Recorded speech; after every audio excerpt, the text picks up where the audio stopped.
Welcome back, everybody. This is the Casual GM podcast with your host, Drew. And of course, I'm joined by my co host, Mike. Mike, how are you? Fantastic. Drew, how are you? I'm doing okay, I suppose. It's our first live broadcast with, I believe, the ability to have people in chat. So we're testing this out. We're going to see how it goes. I'm a little nervous about the whole situation, but hopefully we'll start talking football and I'll settle right down. It'll be a good time. Just be kind. Be kind in the comments. We'll see what happens. So, all right. So let's see. You typed up a very nice itinerary for us here, and let's jump into the news, shall we? Yeah. Obviously, the biggest news: Aaron Donald signing the largest non-quarterback contract in history, making $95 million over the next 3 years. Wow. I mean, it's tough for me to say like a athlete is worth $95 million over 3 years. But I mean, relative to being an athlete in a sport, he's worth every penny. He's probably one of the top 3 defensive linemen of all time. Yeah, try and picture the Rams defense without Aaron Donald on it. It would be a big step back. It's a difference maker. So, they won the Super Bowl clearly, and there was talk that he might retire. Now, in retrospect, that certainly does look like a tactic he used in order to procure this extension. So congratulations to him. But also, if he was serious, like, hard to fault him for wanting to go out on top, so to speak. So, but he's getting an absolute ton of money up front in this deal, and I know that there are at least 2 void years on his overall contract with the Rams, so that the cap number isn't completely absurd. Yeah. I looked it up this afternoon on overthecap.com, and I think it's like this upcoming season's the last one of his 2018 extension, and then 2023 he's basically getting like Jared Goff money. It's like $31.5 million in 2023 and something like 34, I believe, in 2024. And then after that, the void years kick in. So I wouldn't be surprised at all if he ended up playing one more season. You think he'd one and done? Well, I think the way that they formatted the deal allows him that flexibility. So wouldn't be surprised. He is youngish. He's only 31, I think. Yeah, he's in his early 30s. I mean, so he effectively played out his rookie deal in an extension. So this is technically his second contract after his rookie deal. So yeah, but I mean, he is an all-time great. I mean, he is fantastic. And I mean, the numbers that you look up when it comes to Aaron Donald, like pressure rate or like defeating double teams or whatever it is, like he's just completely elite when it comes to like the run or the pass. Like, we were talking last week about positional value and unicorns, and he is one. He is effectively an interior defensive lineman as well as a pass rusher. Yeah. So even though he's costing them like $31 million this year, like, I don't believe they are overpaying for what he does. So here's the crazy part. When it comes to this year, what do you think the cap impact of this massive deal is? They saved $2.7 million. Well, I mean, that's absurd. His cap hit was going to be, I believe, $26.75 million for this coming year, and with this rework, is this year anyway is going to be $24 million. So they're essentially saving $2.75 million in cap space by dropping 7 Brinks trucks off into his front yard. I mean, I think if you're talking about a talent like Aaron Donald, if you can save $2.75 million, you're pretty happy. Yeah. So, like I said, like I think that their entire defense is just completely different if you take him off of it. So they still have good players. They still have Jalen Ramsey. They added Bobby Wagner, but it's just a unit that operates differently because their pass rush, their run defense just all take hits from his absence. So I'm just going to applaud the Rams and their ability to get this taken care of. Oh my gosh. Yeah, and next up is Cooper Kupp.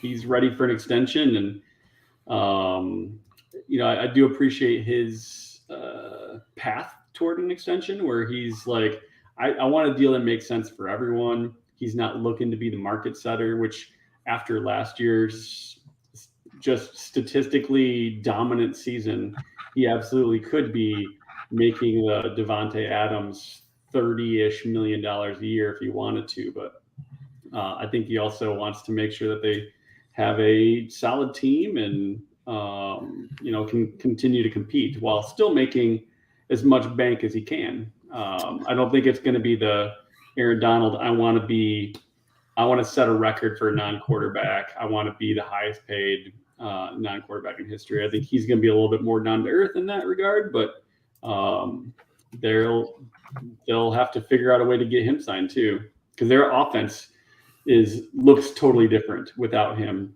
similar to losing Donald on D.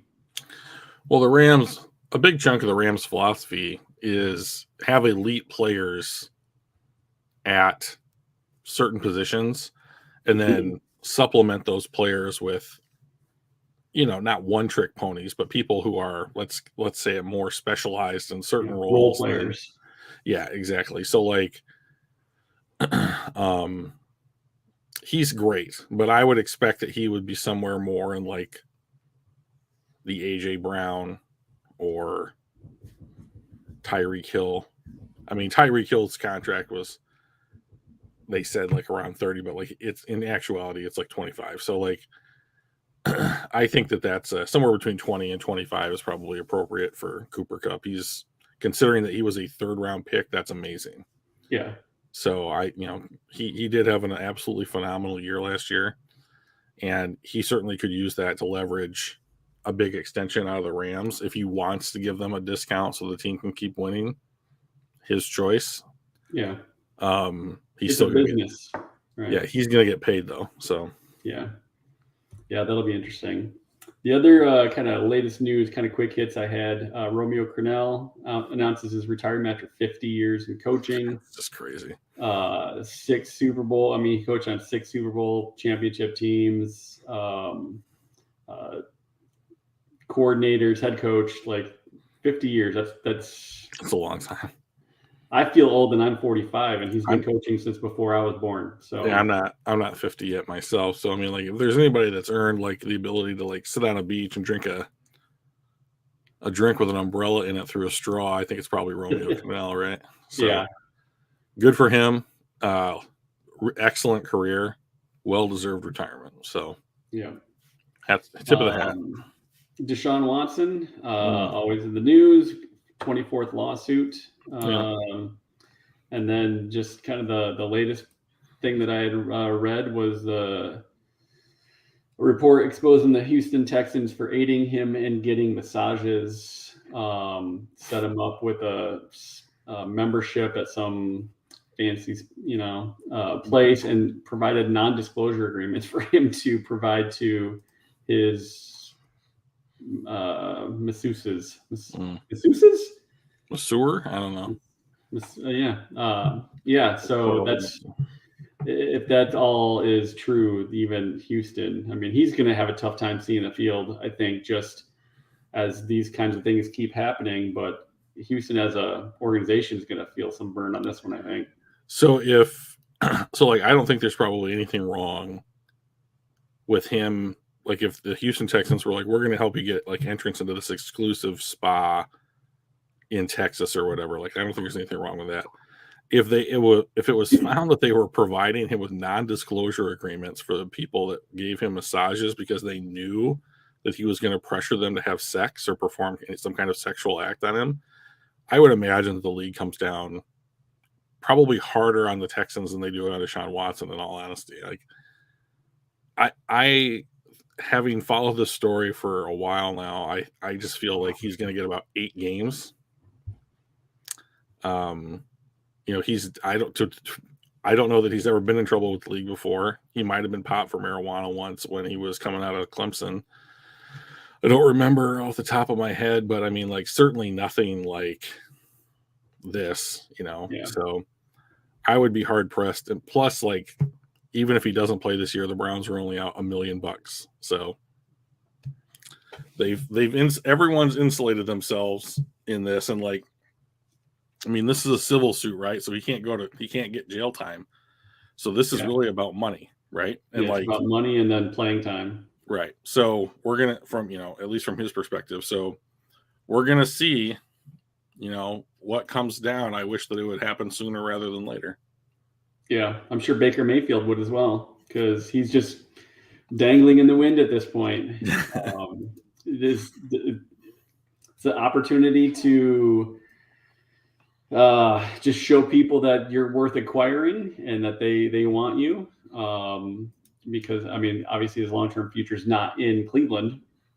But, if Watson can't play because he's suspended or whatever, then it's going to be on Baker, and he's got to be a man. He's got to be professional and kind of deal with it. It'd be a nice change of pace for him. Yeah. So, and besides, like, his next contract, I think, is largely going to be determined by the fact whether or not he can go out there and do those things. Yeah. So, I mean, I don't know that his talent's really in question. It's just like his maturity and leadership at this point that are questionable characteristics for him. So, yeah. And then the last thing before we get into our main topic, which I'm super excited about, is I saw on yardbarker.com, they had one unanswered question still facing every team in 2022. And for the Lions, that was, will the new defensive players make a difference? I'd actually like to read this, if that's okay. Yeah, for sure. Because to me, there's another question here. Much of the focus is on Jared Goff and the offense, but the Lions aren't going anywhere until their defense is fixed. The unit was dead last in points allowed in 2020 and improved only one spot last year. The Lions hope to make a leap forward with the addition of second overall draft choice Aiden Hutchinson and the return of cornerback Jeff Okudah from injury. So, hey, Lions Lee, we got someone in the chat, Mike. Look at that. Our first chatter. Hey. Good to see you. Welcome. So, number one, I think that the idea that this team isn't going anywhere until the defense improves is a little bit overblown. Do they need to get better on defense? Yeah. Yes, they do. I'm not saying that they don't. Every team can always stand to get better in every respect, but the way that the NFL functions now is that your offense basically needs to be elite and your defense needs to be good enough to prevent the other elite offense from being more elite than yours. Right. So do I agree that they need to get better on defense? Yes, I do. Do I agree that they are not going to go anywhere until their defense takes off? No, I don't. So I think that they could show a remarkable improvement if only their offense got better, which I think that it could. The offensive line, if they play together for an extended period this year, if Jameson Williams comes back healthy from injury, you can, the addition of DJ Chark, Hopkinson's healthy, like Jared Goff has his first full season, going through the entire offseason with this offense, with this group, understanding the way things are.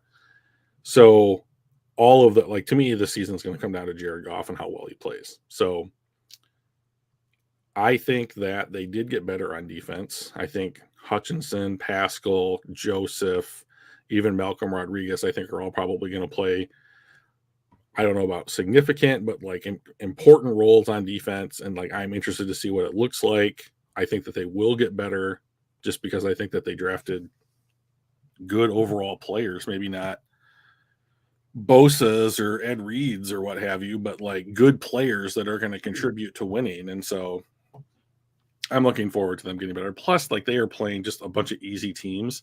Like even if he went into this season with the exact same bunch of guys, I would have expected the defense to improve because the quality of team that you're playing has gone down so much. Yeah, I think we had the 5th easiest schedule, I think, in the NFL this year, based on last season's opponents. Mm-hmm. So I mean, we're going to get some surprises in there, you know. And like, it's not going to be just straight chalk. Like there are going to be teams that surprise out of that group, and teams that don't surprise that are just as bad as you thought they were going to be. But I think that Detroit's going to play hard no matter who they're playing against, and with the inclusion of more talent, they're going to win more games. Hey, Rumble. Appreciate you guys joining the stream here. Rumble is out in sunny Las Vegas. That sounds fun. I like it. Yeah. Who doesn't like Vegas, right? So, all right, Mike, was that the last bullet point on the news? That was kind of the latest on the news. So let's move into a topic I'm super excited to talk about because you and I have talked about this in the past a bunch. Yeah. And that is the fallacy of drafting the quote unquote best player available. Because that's what people always say. You got to draft the best player available. And that's not always true. There's a lot of scenarios where you don't necessarily take the best player available. And I really like your take on that. So I guess I'll let you kind of start with the scenarios where you think it's not the right way to go. Okay, so what I wanted to do to start off today was to go and kind of find some kind of definition for what best player available really means. We have one of those for things like positional value. We have one of those for like less needs, like F them picks, kind of idea, right? Like those are kind of like defined strategies that other teams could read about and employ because there's some rhyme or reason or methodology to them, but not with best player available. So I went online and I tried to find articles or just available information about what does it mean to draft the best player available, and I didn't really find anything useful. So I'm going to be talking today solely based off of my observations and opinions. So when I hear the term best player available, what I think is there is a clear-cut number one option on a draft board somewhere that is better than any other choice at whatever pick we're discussing, whether that's number 1 overall, number 100 overall. So a lot of teams use this terminology, like when they're giving interviews, like, oh, we're going to take the best guy on our board. We're going to take the best, overall player. Like, oh, we don't really subscribe to like wanting to like, pigeonhole a guy into a certain role or like a certain position or something like that. And I laud them for like keeping their options open, but I don't really know that it's something that exists solely unto itself in a draft room. So let me give you an idea of what I mean. Jacksonville has the number 1 overall pick this last year, right? So They had the number 1 overall pick the year before. Usually if you have the number 1 overall pick, back-to-back years, it's not good. You don't want that. You're not making any improvement if you're number 1 2 times in a row. So let's say, just for the sake of argument, that generational quarterback number 2 was available in this year's class, this last year's draft. The Jacksonville Jaguars are sitting on the board having just taken Trevor Lawrence in the previous draft. Best player available would say that they have to take that quarterback, because how could that person not be the best overall option for any team amongst this year's crop of rookies that is available to them? Right. So Jacksonville's not going to do that. That generational quarterback number 2 is quote unquote off their board, right? Now, this is where I would, if I was arguing against what I'm saying, I would come in with the Kyler Murray pick, right? So, like, what was it, 2018? The Cardinals take Josh Rosen, number 10 overall. I think they traded up to get him. And then in 2019, they take Kyler Murray, number 1 overall.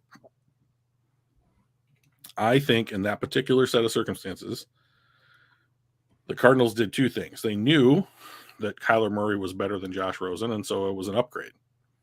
Yeah, fine, great, go ahead. Your one pride. One pride's in the house. One pride 40. 40. Who's worse than Al Avila or Matt Millen? Matt Millen. Yeah, It's not a contest. There's no salary cap in baseball. So,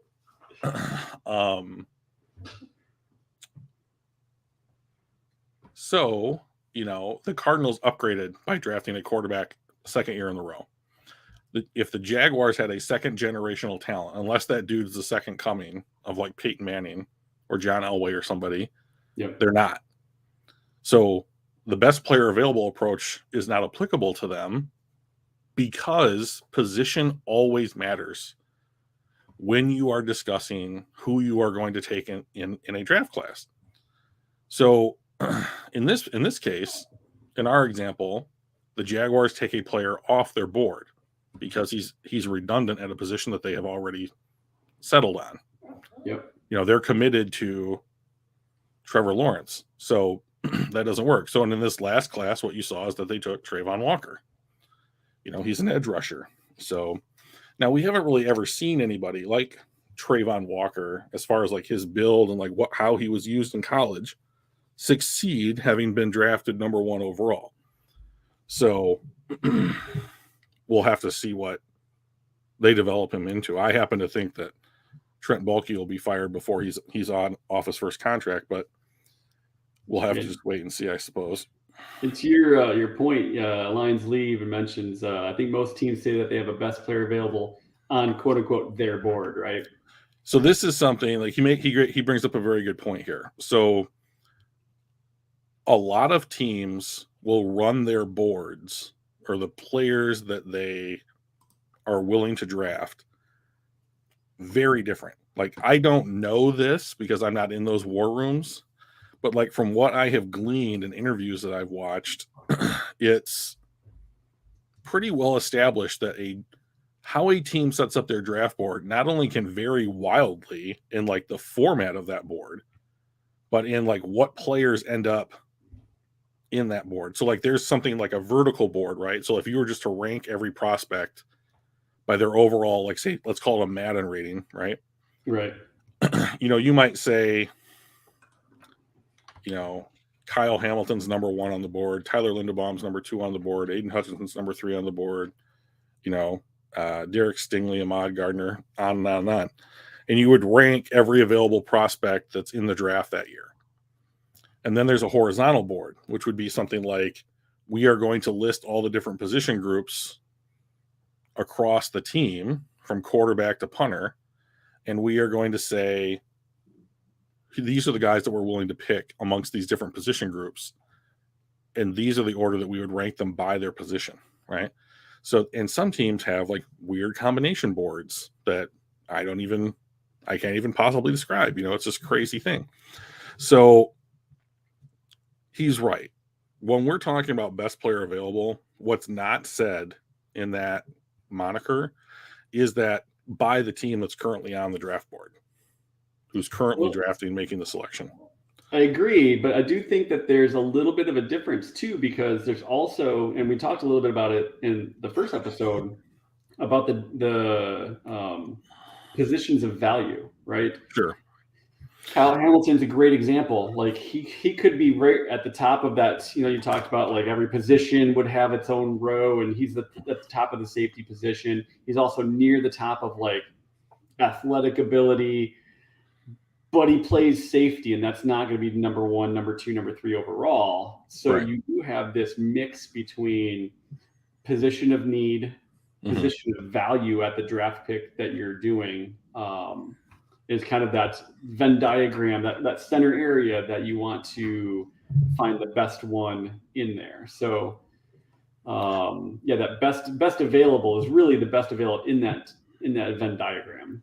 I would imagine. Yeah, I think that's pretty accurate. So, I mean, and I think that the NFL this year showed us that in their thinking, right? So, like, there were prospects at low positions of value, like a Kyle Hamilton or a Tyler Linderbaum, who both ended up on the Ravens.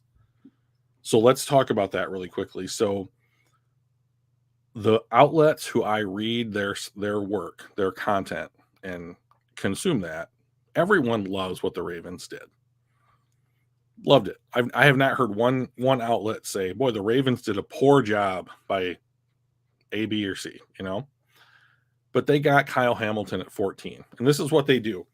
The Ravens sit on the board, and they just sit there, and they sit there, and they sit there, and they wait to see who falls. And they almost universally, and at least in the first round, go with that player. And this year, that happened to be Kyle Hamilton, who was mocked as high as number 2 overall to the Lions by almost every outlet that's out there. Didn't work out. The Lions were like, we're not going to take a safety. I mean, the Jacksonville inexplicably passes on Aiden Hutchinson or a tackle. And so the Lions run the card in and get scolded by the NFL because now they've lost advertising time. And they take Aiden Hutchinson because it's like, well, we don't need to think about this. We don't want to entertain trade offers. We're done. So off they go. So then the precipitous slide of Kyle Hamilton begins. So then it's like, okay, so here are some of the other teams that could use like a generational talent at his position, right? That's how he had been dubbed. Well, Houston doesn't take him. Neither New York team takes him. Carolina, Atlanta, Washington, who cut Landon Collins. He would make every single one of those teams better. And there's no doubt in my mind that that's true. That he's a good football player. He's going to make any team that he's on a better football team.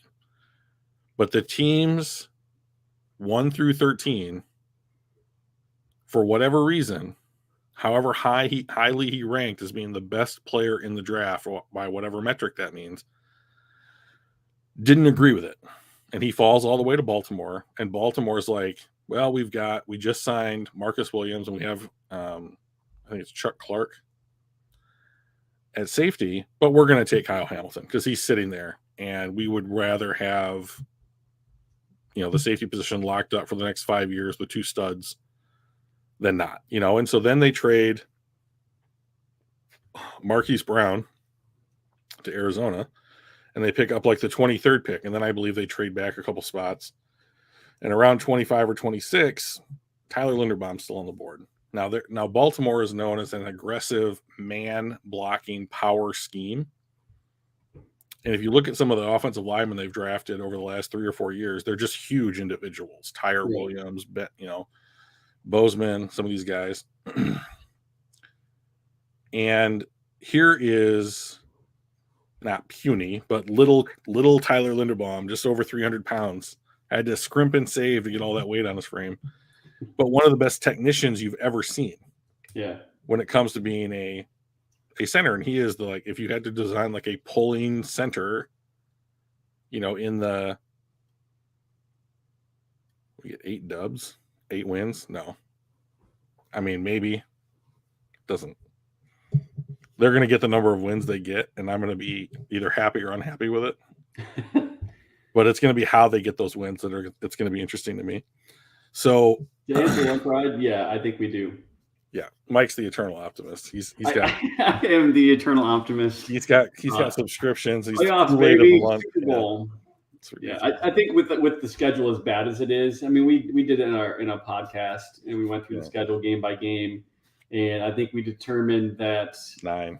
All things being equal, probably 9. We might win a game that we surprise us, and we might lose a game that we should win. But yeah, I think we win 8, maybe 9, maybe even 10. All right, relax.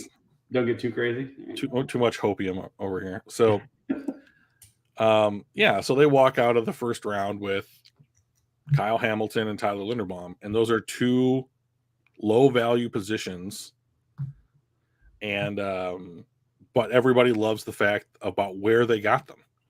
Yeah. right? Like Kyle Hamilton at 2 is a little bit expensive, and Tyler Yeah. Linderbaum at 6 might have been a little expensive, but like you get them at 14 and 25, it's a completely different ball game. Right. Because that position of value Right. philosophy as well. Hey, Yeah. Luke So G. yeah, he's in the house now. And so it's not about the fact that their positions are not worth drafting. It's about what value you're paying for a player at that position. Yeah. And as the draft, every pick that goes by, the value of adding a Kyle Hamilton or a Tyler Linderbaum goes up by whatever percentage. And so if you can get a guy that should be in the top 5 at 14, you've done a good job. And if you can get a guy that's the clear-cut number 1 player at his position group, Tyler Linderbaum, and he's an upgrade over what they had at center. So you upgraded at a position, you got value at that position based upon where you ended up drafting him in the first round. Congratulations. You've made an excellent draft pick. And that's what draft picks are there to do. In any way, shape, or form, they are there to add value to your team. So in what way can you use a draft pick to add value to your team?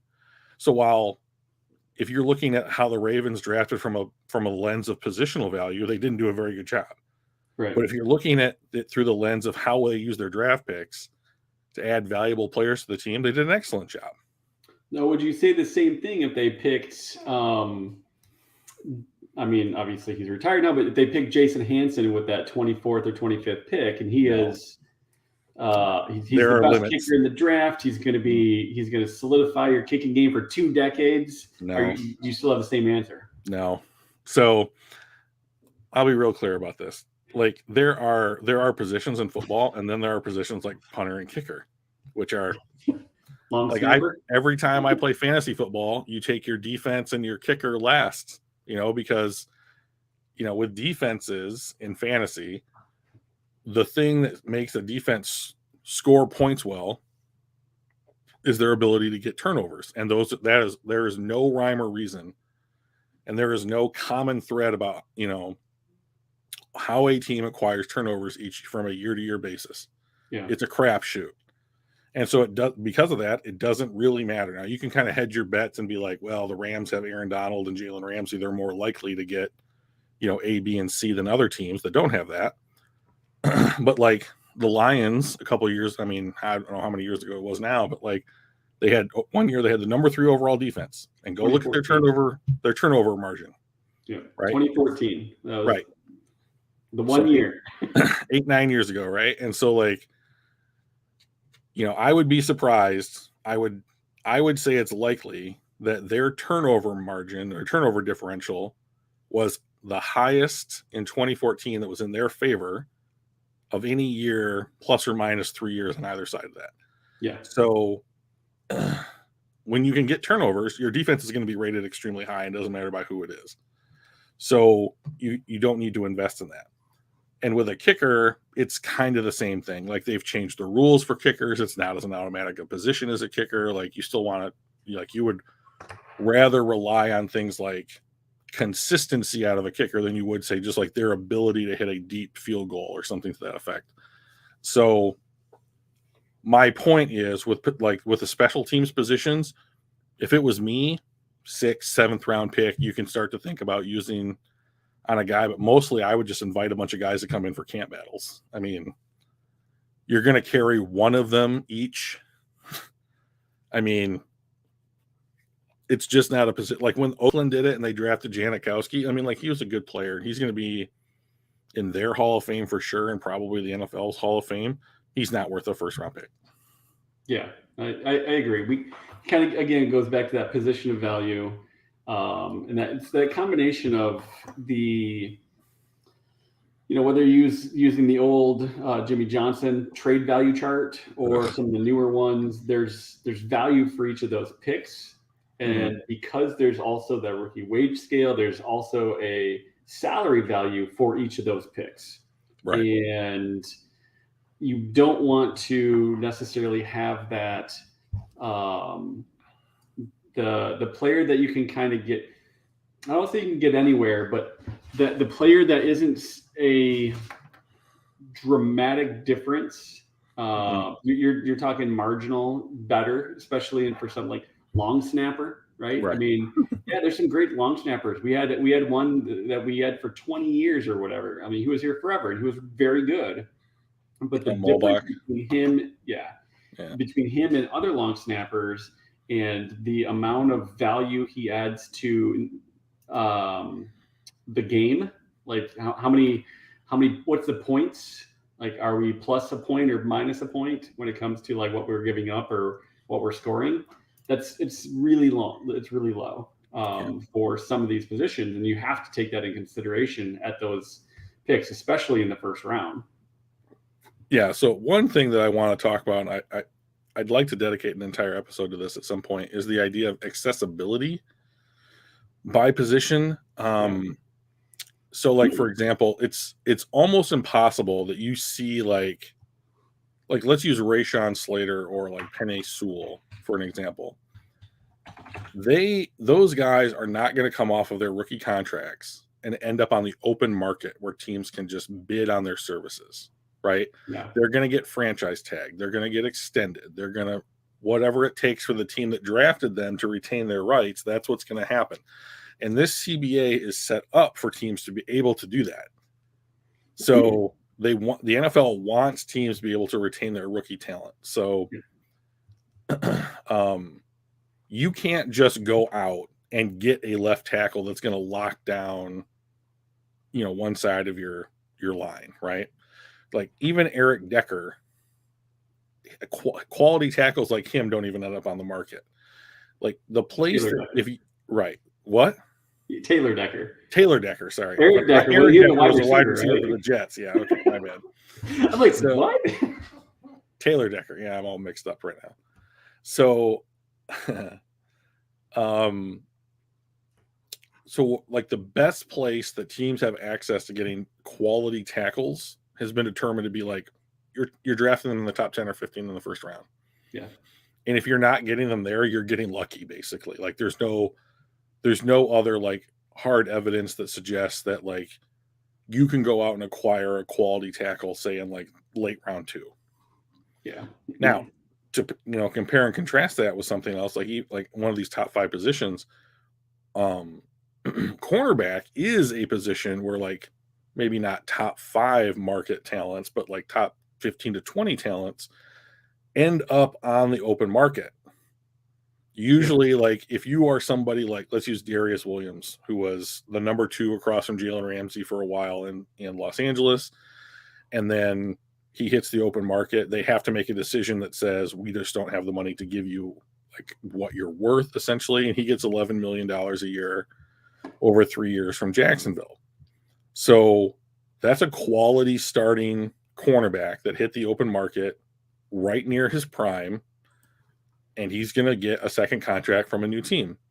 And like that is the position, cornerback, that you might be able to find in free agency to supplement your your secondary, your back 7.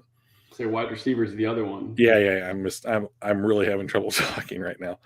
So I mean, you can find wide receivers all day long. That's true. So like, and I'm glad that you brought that up because the Lions traded up to get Jamison Williams in this year's class, right?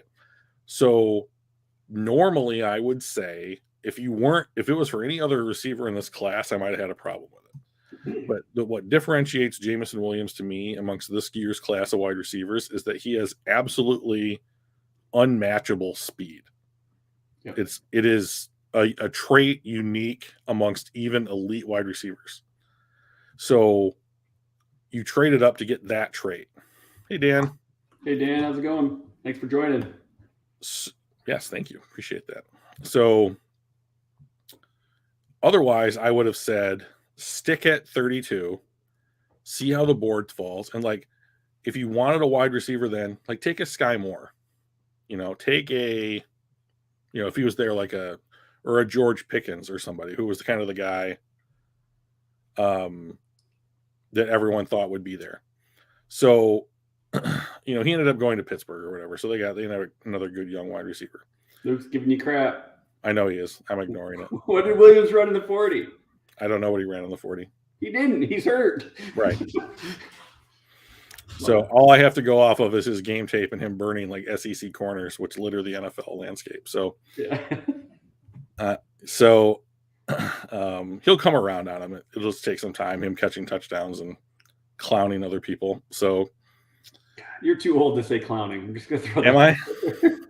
Making people look absurd. Yes. How's that? I like it.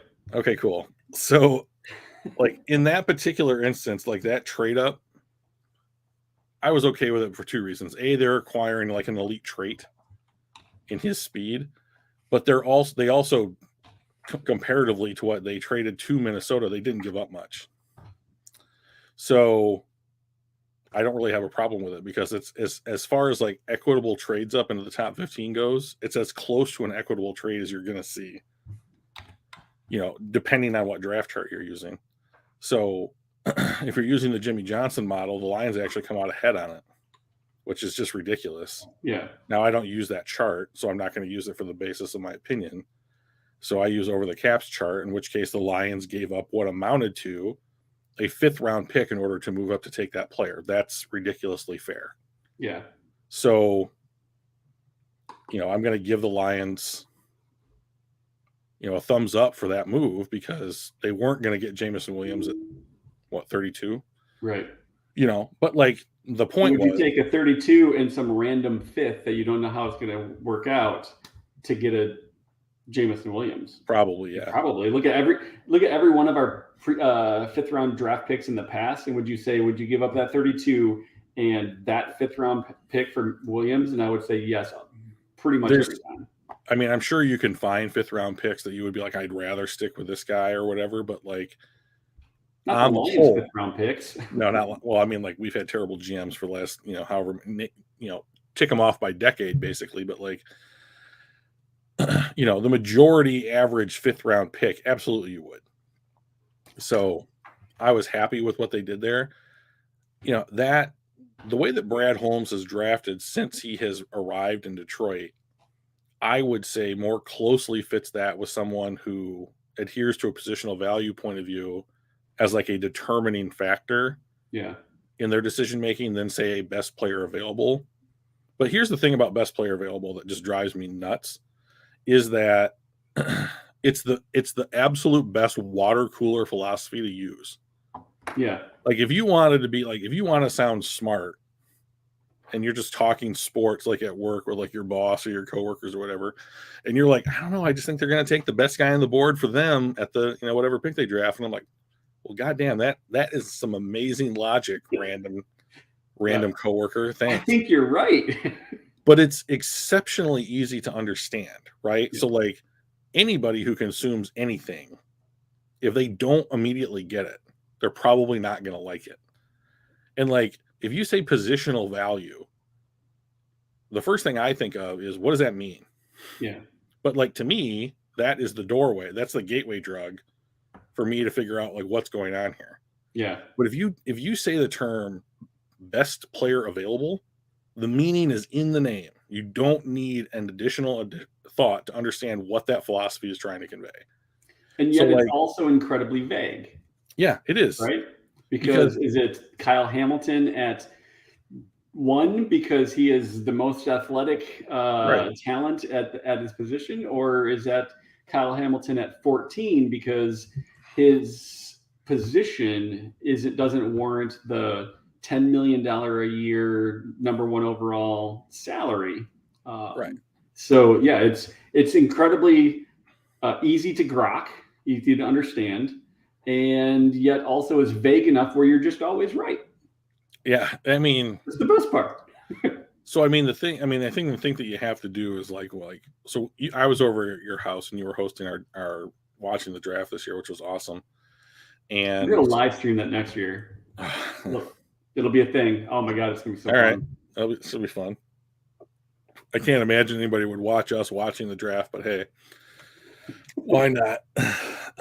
Party. We can get more streams coming in and everything. That'll be great. Can't wait for it.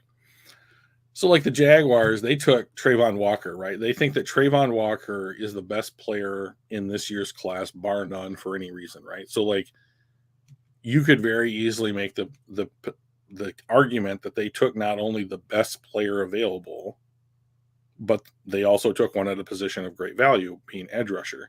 Yep. However, like the opinion of that pick was poor because he had low production in college. Aiden Hutchinson had for a while been the consensus number 1 overall pick on a bunch of boards, right? But like what matters in that scenario is what Jacksonville thought. It doesn't matter what the consensus was, to Jacksonville, Trayvon Walker was the best player in this class. So they can also go out and say, like Trent Baalke can have a conversation now or a press conference, and he can be like, we stuck to our philosophy on like who we thought the best players were, and we added a bunch of good people in free agency. And now we've added a bunch of good people like in the draft. And like, the pick that I disliked more than Trayvon Walker for Jacksonville was Devin Lloyd. Like, I like Devin Lloyd fine. I think he's a good linebacker. I think he's a good addition to their team. But they had the 33rd overall pick, and they traded up to like 27 to take an off-the-ball linebacker, which is right near the bottom of the positional value thing. And what they traded effectively doubled the price of a 33rd overall pick. So they are paying twice as much in draft capital to take effectively the lowest positional value position in football, which is off the ball linebacker. Yeah. And don't tell William I said this to anybody. So he's a friend. That's right. It's not going to be recorded for posterity or anything. Absolutely not. But like, they could have sat there and said, we are going to take the chance that this guy who we like is going to fall 6 more picks to us. Right. But instead, they traded what amounted to 2 top-end second-round picks for the ability to take that guy when they had already signed a guy in free agency in Olakun to big money to fulfill a similar role. And then they drafted the kid from Wyoming. Who's that guy? They drafted another off-the-ball linebacker like in round 3. Like they if they're not playing a 4-3 defense this year, they're doing somebody just a complete injustice. Like, it doesn't make any sense based upon what we expect them to do. Yeah. So unless they come out and do something unexpected, some of those moves were poor decisions because in free agency, you overpaid at a low position of value. Chad Muma. Thank you. Yep. And so you overpaid in free agency. You spent effectively 2 first-round picks for another guy, Devin Lloyd, who will probably be really their best linebacker. And then you spent a 3rd-round pick, a mid-round pick on – we're not going to talk to people today, Dan. Sorry. Maybe we're still rookies. We're still learning this. We're just getting our feet wet here. Okay, ease off the debate talk. So we will at some point. You're kidding. He's only kidding. The fear of God flashed through me for a second there. So. But I feel like they drafted quite poorly. They passed on the consensus number 1 overall player. They gave up 2 second-round picks to get a player that they should have waited on in their original spot. And then they drafted a redundant player in Chad Muma, even though I like Chad Muma, in the 3rd round. Like, I just don't feel like they were sound in their decision-making. But if they say best player available, like, can you argue with it? We talked on in the podcast last season about sometimes doubling up on a position, right? Mm-hmm. So, you're having twice as 2 hits at 2 swings at a hit essentially, right? And if you do have hit both, that position's set for the next 5 years. So that might have been part of what they were thinking about it as well. Not that they didn't necessarily have faith in Devin Lloyd, but they thought, with Muma available, maybe that's just a time to solidify linebacker, and we don't have to think about it for the next 5 years. They had better not think about it. That's all I got. I mean, they had better not sign virtually anybody else unless there's some kind of injury, because they are stacked. They are stocked up. You know, the saving grace of it is that 2 of those guys are on rookie deals. So yeah. So I appreciate that kind of going through the fallacy of drafting the best player available. I've always enjoyed those discussions. Sure. Just because I think you bring a lot of interesting insight. And as much as we often disagree, man, we agree on a lot on that stuff. So that's cool. We do disagree a lot. So the last thing that I had on here was kind of the quote unquote hot take segment. And what I wanted to talk about, and this will be perfect for the folks in the chat and the comment section there, is I want to talk about the injury bug, right? So last year we had a lot of pretty key people out. So I'll throw something up on the ticker here. These were the injuries last year. We had Okuda out, Okwara, Quentin Cephas, Ragnow, Swift. Swift didn't miss a lot of games, I don't think, but he was just never super healthy. He wasn't at least not on IR. Hopkinson, Jerry Jacobs, and at the end of the season, Oruwariye. And I'm kind of curious what you think, Drew, and then what the folks watching think about. What do we expect from these folks this year? Are we expecting, maybe go through each one of them? What do we think Okuda's going to do? And then not only what do we think they're going to do, what does that mean for that position, that side of the ball, and the team / record? So, and go. Okay, well, we'll start. We'll just do them in the order that you have them here. 3 overall guy. Yeah, so you got to start with Jeff Okuda, right? Like, yep. So he had a groin injury and an Achilles injury. Those are not injuries that I like hearing about. The Achilles is just used to be one of the killers of like NFL careers. So like that's never good. The groin one I dislike for another reason, and that's because it's soft tissue. And like those, for whatever reason, like hamstrings, groin, they never go away. It just seems like. So with Okuda, this is, as far as I am concerned, this is his make or break season with the Detroit Lions. So he is going into year 3. This will be the year they have to make a decision on his 5th-year option. So if he gets hurt again, or if he's healthy and doesn't play well, I don't see how he's the 4th highest paid player on the team right now. Yeah. So like, or maybe Hutchinson earns more, but whatever. I mean, like he's in the top 5 for sure. So like, to me, this is his whether or not you're going to be a Detroit Lion season. And he needs to just remain healthy. That's absolutely key. And he has not done that yet. Now, I understand that injuries are probably not anybody's fault. It's not like staying out until like 4:00 in the morning and having on game day or something like that. But like it's a fluke. But so far, he has been fluky. So I don't know that you want to invest in a player.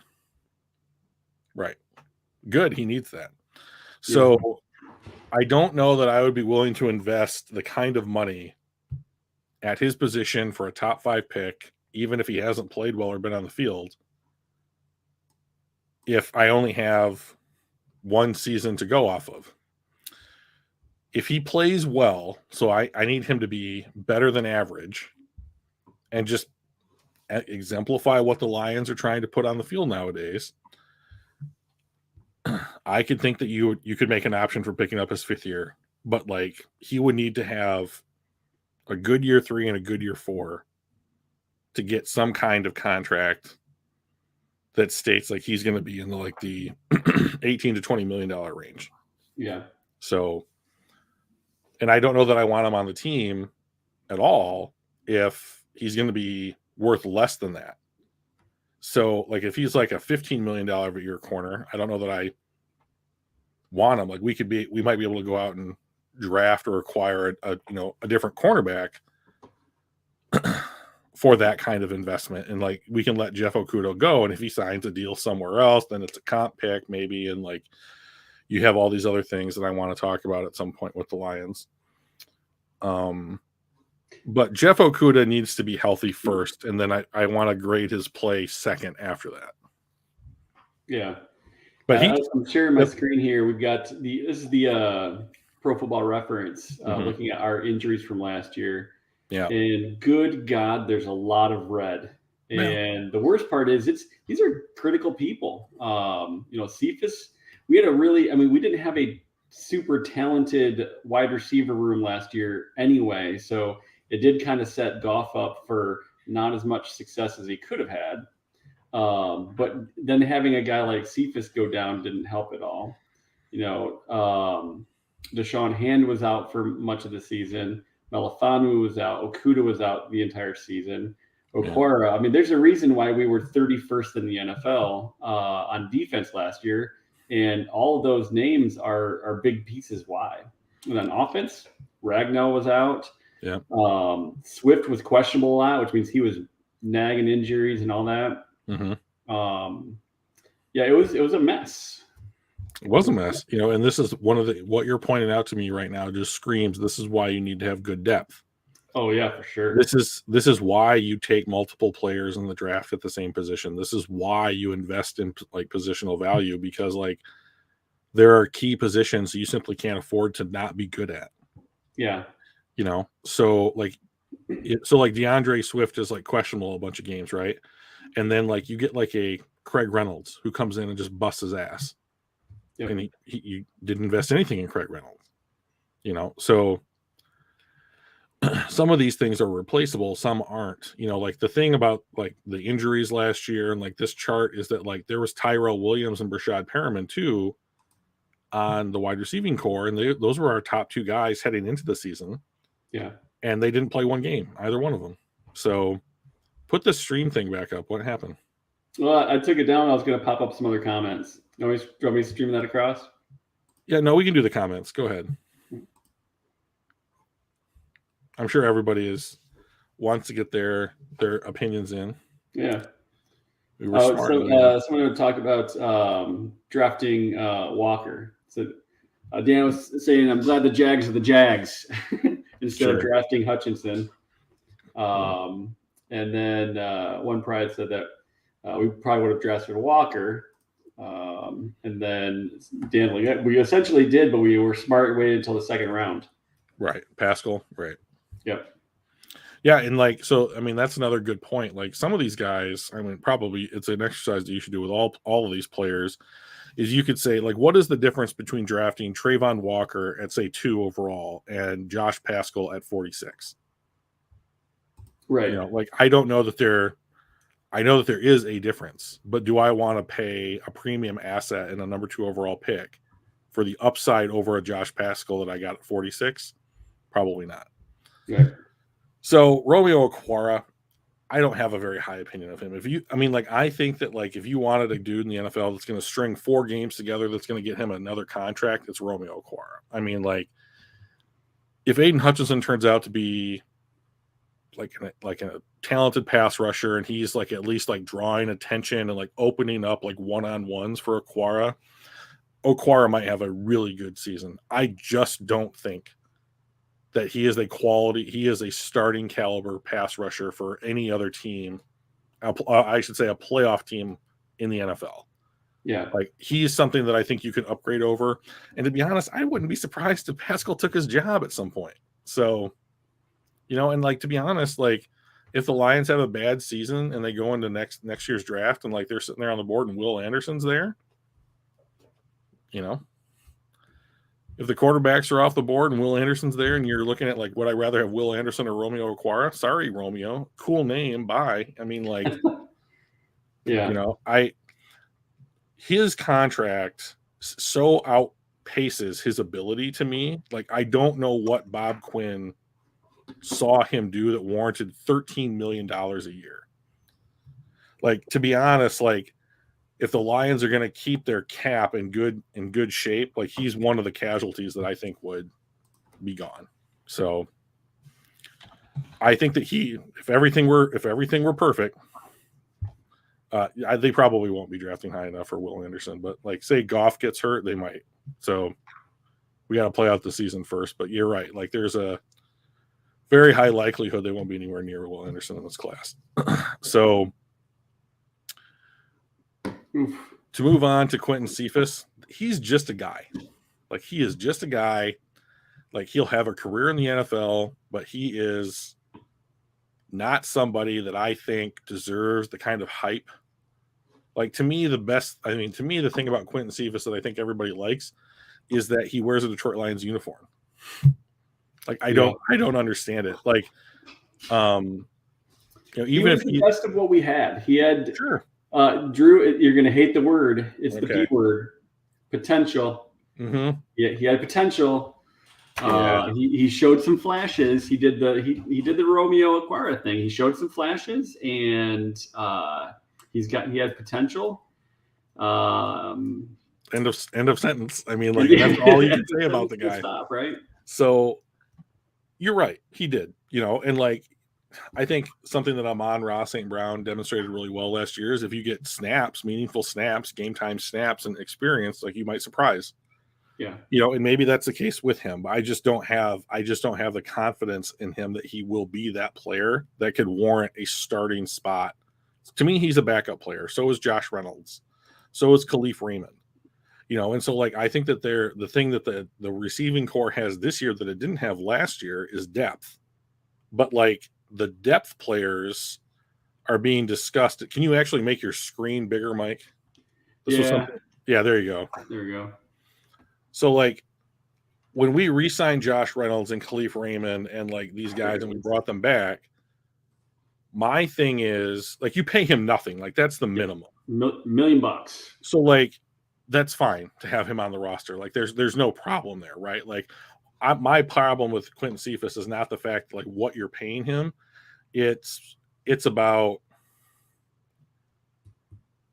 where his ceiling is as a football player, and I just don't feel it's as high as other people do, I guess. I love that decal. That is so cool. Yeah. That helmet. I wish that the Lions had black helmets with, like, the blue lion. I think that'd be awesome. That would be sweet. So Quentin Cephas, good player, but a depth guy. I mean, like, if he could come in and be your fourth wide receiver, he fills out a roster. Yeah, like, he is a roster spot. Like, you're probably happy to have him on the team. I don't know that I'm breaking the bank or, like, giving him someone else's snaps, if I think that the other guy has a higher upside. That's all I'm saying. Yeah. And, like Funky Lions fan says, Romeo might be hurt worse than we think. And Pascal is probably here to replace Brockers. Harris will probably take Aquara's spot opposite Hutch. I think probably all those are fairly right on. Although I don't know about Romeo. He may end up coming fine, but nothing I want to hold my breath on. I think that Brockers is on this team this year and next year just because of the way his contract is structured. You can't have a defensive line of all 22-year-olds, like, even though it's the majority of the players that we have on our defensive line currently, but like, rebuilding. You can when you're rebuilding. I guess, that's a good point. So, he says I call cap. Okay. But if Charles Harris is on this football team next year, I'll be shocked. So we'll see. Now, I'll move on to Ragnow. Ragnow is a top 3 center in the NFL. His presence is absolutely vital to taking this line to the next level of play. His health is of paramount importance to that unit. And I think that of everybody on this list, he's the most important. Yeah. Like, he's an established NFL player. He's good. I think that he helps protect Vaitai and Jonah Jackson on his other side. So, Ragnow is intelligent. I think he's going to help Jared Goff. I don't love Charles Harris. And I think that he is the key component into whether or not this line can be elite or just okay next year. So getting him back, that's the most important guy in this position. on this list of yours. Now, the next two guys, I'm out on, to be honest. So Deandre Swift has talent, but he is effectively a wide receiver that lines up in the backfield. So Right. I believe that he had like something like 70 plus catches last season. So I know St. Brown had 90, and I believe that he led the team. So like Deandre Swift was our second or third wide receiver just based on receptions in 2021. And so like he's valuable. And like, to be honest, like the way that I feel about Goff, you need a Deandre Swift on the roster, a guy that can catch the ball out of the backfield just to bail out Jared Goff. Like if anything else, like Deandre Swift is a high end safety valve. So yeah, 5 touchdowns, 617 yards. Now, granted, he was again injured for a lot of that. That's all rushing. So switch to receiving up at the top under the blue, the three filters. There you go. 62 catches. So he had what, 600 something yards rushing and 450 yards receiving. Yep. Like, so if you're talking about like the days of the 1,000-yard back being gone, this is how they're projected. You know, this is how they work now. It's like you're going to get 600 rushing, you're going to get 400 receiving, and you've added 1,000 yards to your team. Cool, fine. You know, like that's all well and good to me. I don't need you to get that 1,000 yards just running the ball. Right. You know, to be honest, a lot of passing plays now in the NFL are simply like long handoffs to like running backs who are in the flat. Yep. You know, so like they're high percentage plays. Those aren't just the dump offs. Right. You know, exactly. So like I think that like Deandre Swift has value in the same way that a 1,000-yard rusher does. But to be honest, I think that he's probably more valuable than just a back that can get you 1,000 yards running the ball. That because the passing game is so important now that like being able to split that up and be more than one dimensional is super important. And so like that's the value to me that Deandre Swift adds. But to me, he doesn't add anything special. Yeah. He's just really good at these things, and that's fine. Like having a really good running back on your team is fine. But like if they go into the season and it's what Craig Reynolds and and Jamal Williams, I'm not going to be sad about it. You know, and to be honest, I would not give him a second contract. Yeah, I don't think I mean running backs are kind of a dime a dozen. Now you're gonna have some special guys. Sure. Right. You know, Tennessee, I mean, that dude was a beast. Derrick Henry was a second-round pick. He was, I believe, 44th overall. Yeah. And then the Colts, I'm completely drawing a blank. What was his name? Jonathan Taylor. Those two are special dudes. Yeah. And then they're there's the same division. Right? Right. So Luke asked a good question. What does special mean? What does special mean? Special at RB in the league. So to me, special is doing something that is a distinct step above everybody else. Right. Those two people in particular, they're faster, they're stronger, they're harder to tackle. They catch really well, and they do that at a level over pretty much everybody else. There's a distinct difference between them and Deandre Swift. Alvin Kamara was that for a while. But the problem is with running back, they get beat up so much that window of being special is much smaller, I think, than it was in the past. When you look at a guy like Barry Sanders, who was special for essentially a decade. I love it. It's a different game at the same time, right? In our Discord, you put up Barry Sanders stats a while ago, and it was like they're like jaw dropping. And now that was when he was in college, but like they're just jaw dropping stats no matter what level of competition you're in. Like when I was a kid, I used to like one of my first video games I ever played was for original Nintendo, and it was Tecmo Super Bowl. And like I remember, if you played as the Chief, you got to have Christian Okoye as your running back. And if you, there they are. That's insane. Those are insane numbers. Like make that bigger, can you? Yeah, there you go. Those are insane numbers, no matter who you are. That's special right there. Yeah, this is special. Now, we all know Barry's special, right? But, like, if you played as Christian Okoye, unless you were being tackled by Lawrence Taylor, everyone else the first guy bounced off you. And, like, if there is a player in the NFL that's like that video game character from, like, 1986 or whatever, like, it's Derrick Henry. Yeah. And, like, he is just so, like, Adrian Peterson was similar in this way, I think, when he was in his prime, is that people don't want to tackle him because he's such a physical presence. It's brutal. Yeah, it's brutal. Like, I've seen Adrian Peterson, like, round the end of the tackle and come running. You get to the outside and start turning upfield, and cornerbacks literally just get it out of his. I've seen cornerbacks just get out of his way. Yeah, they just dive at the leg because I don't want to take the shoulder. Exactly. And, like, so I get some of that with Derrick Henry.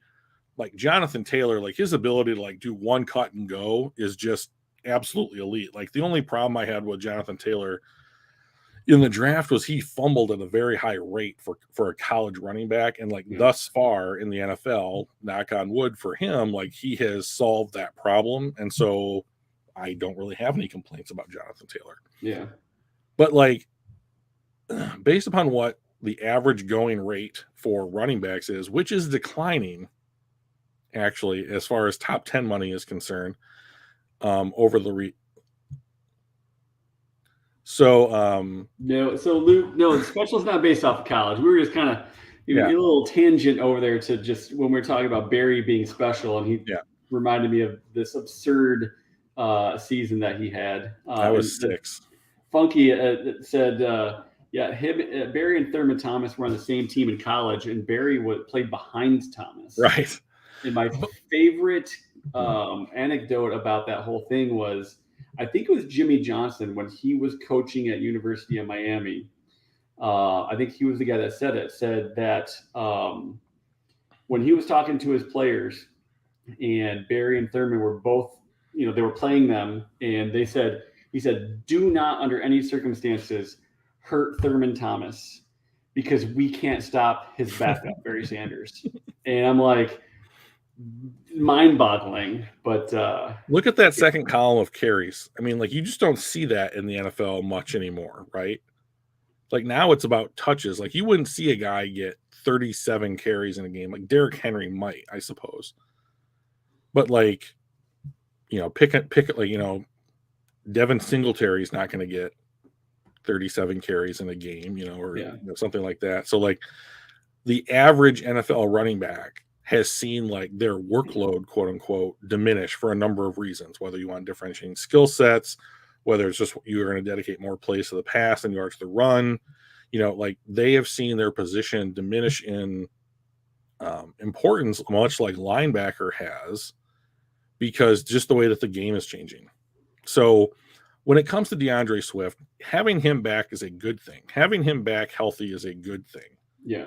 I'm not saying that not having him around is a good thing, but when his contract's up, I'm going to let him walk, and I'm going to take some other running back, probably in the second or third round, that I think is going to give you 85, 90% of what Deandre Swift did, or is better. So, like, and I'd be willing to spend a second or third round pick every 4 years on a running back, but I don't want to do it year after year after year. And you can always fill out the depth positions with the the cast-offs from other teams. Exactly. $1 million here and $1 million there for the depth running backs. Because again, even if you're only getting 80% of Deandre Swift, you're still getting. I mean, you're paying him 20% of what he's making, right? So exactly. And the amount of touches and the amount of things that position's asked to do is decreasing. Right. So you're essentially getting almost more value by taking people off the wire. Exactly. So that's how I feel about Swift. TJ Hopkinson, I feel slightly differently about. Like, once again, low positional value. He's never really impressed on like a season by season basis. He had a pretty good season a couple of years ago. but like he needs to have, I mean, to be honest, like I don't think that we've seen his best, and he needs to start showing that. Yeah. They picked up his 5th-year option.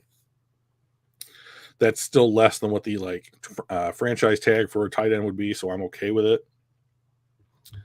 They have a great O-line. Anyone could be Emmitt Smith. Not true. We had a great O-line last year, and we didn't have anybody near Emmitt Smith. So I understand what he's saying though, right? Yeah, like, yeah. so, and I agree with his sentiment here is that like if you want to have an effective running game, the investment should be in your offensive line. Yep, totally agree. It shouldn't be in your running back. And like in that sense, if that's what he's going for, I'm on board. Yep. So now TJ Hockinson, like this guy, he's a good blocker. He's a good pass catcher. You know, it seems like he's a good person. Like it seems like he's exemplifying, you know, the kinds of things that you want to see like in a Detroit Lion. Yep. You know, and you're not paying him much right now. So like I think that that's going into year 4. And I think the next year will be $9.9 million. So for TJ and 9.3. So, and then you're going to have to sign him to an extension or franchise tag. I mean, to be honest, I think he's probably going to get franchise tagged. So, but like you cannot give, it's important that he comes back and plays well because you are at some point this year, you're going to trot 4 pass catchers onto the field, and it's going to be Chark, St. Brown, Williams, and Hockinson. And if that group produces with Jared Goff as their QB, you might have to keep TJ Hockinson on the field, on the team. But my expectation is that he's not going to be much better than what we have already seen, and you simply can't give that guy David Njoku money.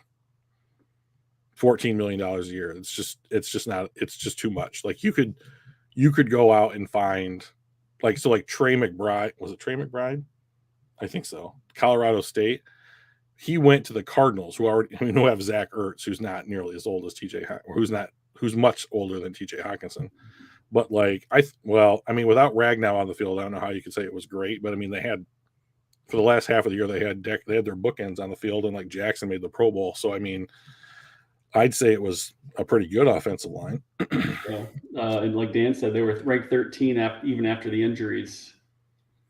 Yeah, I mean, 13, you're in the top third roughly of the league, you know, and so, you know, if you put the number 3 center in the NFL on that roster, you know, I think if they stay healthy, I think they have a top 5 line this year.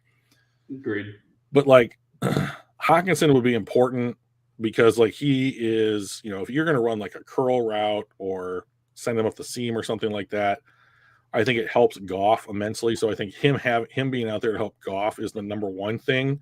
But I don't know that he does anything that's so special or elite that would say you absolutely have to resign this guy. He's a Jason Kelsey or he's a Mark Andrews or a Darren Waller or somebody else. George Kittle, right? He's the other guy. All those guys, not top 10 picks, you know, by the way. So what's wrong with what he does, Luke, is that he's not produced anywhere near that level, and the Browns are overpaying Njoku. So why should the Lions overpay TJ Hockinson based upon what the Cleveland Browns did? He just doesn't produce at a high enough level in order to warrant that kind of money. So like I'm fine if you want to go 5th-year option, franchise tag, let him walk, the same way that I'm kind of okay with it for Deandre Swift. Because if you let these guys walk in free agency and you let some other team sign them to that kind of money, you're going to get a decent comp pick, and then you can invest a pick that warrants that same kind of production that TJ Hockinson already brought in like the 2nd, 3rd, or 4th round of whatever draft you're going to use to replace him. So I'm not necessarily on board with that because I know you like TJ Hockinson. I am on the he's got so much potential. Sure, great. And I do think it's hard. He's a big guy. He blocks well. He does.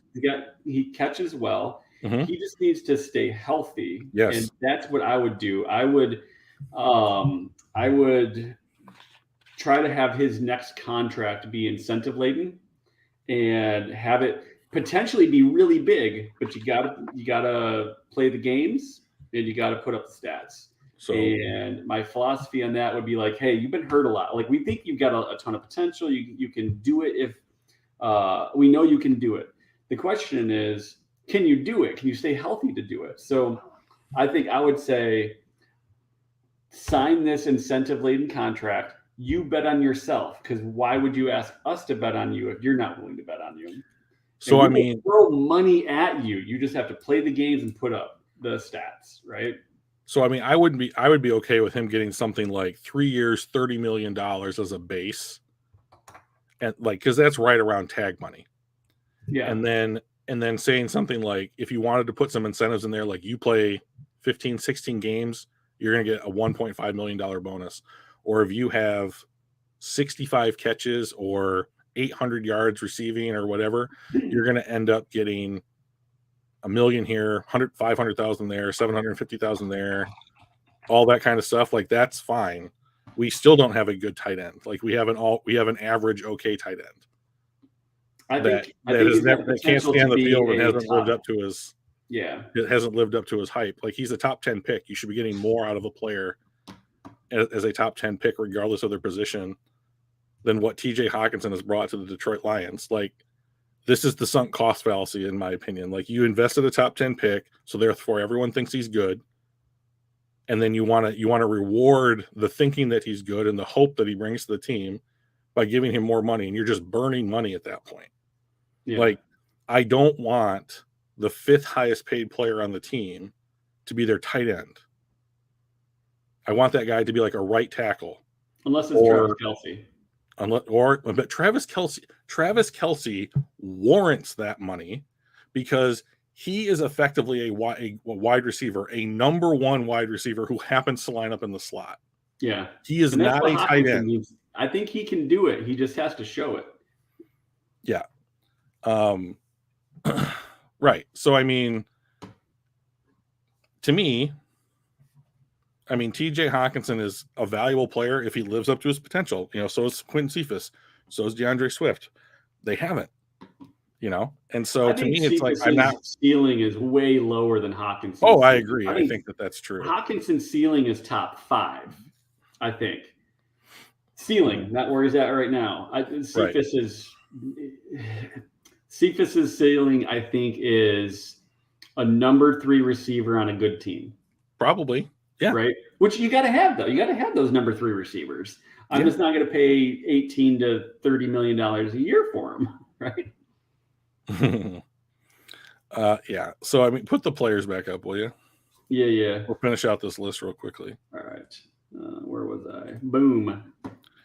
So, Jerry Jacobs, this guy,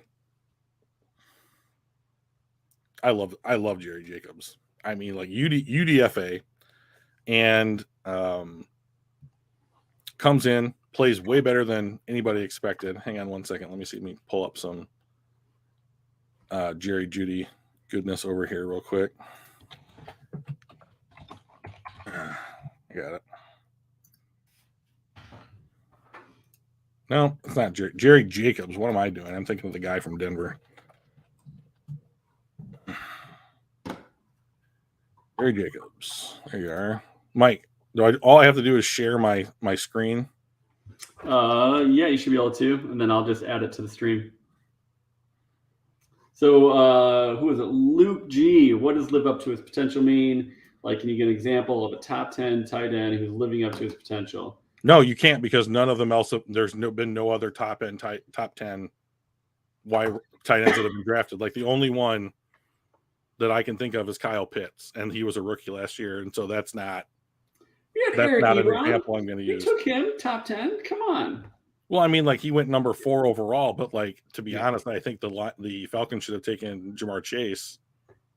Yeah, but when I'm thinking of living up to potential, guys like Kelce, Kittle, Pitts, I think is going to. He's, it's 1 year in. Mark Andrews, those are the guys that I think that Hockinson can be. Well, maybe not Kelce, but I do think that he can be in that Mark Andrews area. They got Hockinson listed as 7. If TJ Hockinson has 100 catches and 10 touchdowns like Mark Andrews did, If he does that once, I'll be on board. Yeah. So that's fine. Yeah. So, all right, I shared my screen. Right. Add to stream. All right, there you go. Okay, so like, here's PFF's take of Jerry Jacobs, right? So 5'11", 200, it's good size. He's a free agent. Now, here's their defensive rating of him overall, 65.8. That's not elite. That's not elite by any stretch of the imagination. But he is good because he is playing above where he is supposed to play based upon what the Lions have spent to acquire him. So, like, basically nothing, right? So, like, Mike, do you have over the cap up? I do. Can you bring up over the cap and look up what we're paying Jerry Jacobs? Because I believe it's virtually nothing. Jacobs. My Control F. There's two of them. There he is. Less than $1 million. Less than $1 million, right? So less than $1 million for a cornerback. That was for next year. That's for 2023. Oh, let's take a look. Yeah, it's probably going to be very similar. I would imagine. Less than $1 million. Lesser than $1 million. Right. So, Luke, you can be mad at PFF all you want. It's going to be the industry standard before too long. So you're going to need your come to Jesus moment, okay?